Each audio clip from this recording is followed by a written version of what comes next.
Alrighty guys, Justin here from Revolt Fitness. Just going to run you through some setup tips for squatting for the beginners. So I really want you to crowd the rack. So this is an example of how not to unrack the bar.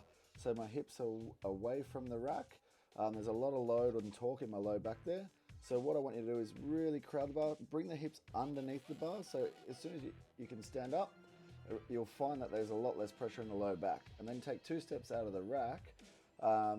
Unlock the knees, send the hips back like you normally would when you're squatting. So really important cue here is the first thing to unlock is the knees, and then you'll send the hips back and just drop down to the hole. My feet are about hip width apart. For that one, if you're struggling with depths with your feet flat on the ground, it can be an ankle hip mobility thing. It can be a range of things depending on the length of your upper leg versus your lower leg. So a good trick to do is raise the heels. So what the heels do is changes the ankle angle, and it also gives you another inch or two to that lower limb. So it allows you to push the knees further forward and sit further or deeper into the hole. So your setup is the same. Your feet are about hip width apart.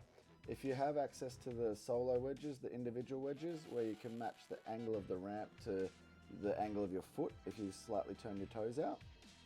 That's better for range and then actually getting you a little bit lower in the squat. If you're still struggling with the bar on the back, then proceed to like a goblet style squat.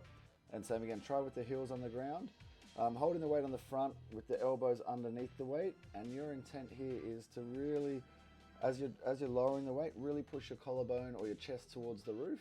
And then as you're coming up, lead with the chest. See if you can maintain an upright angle like me there.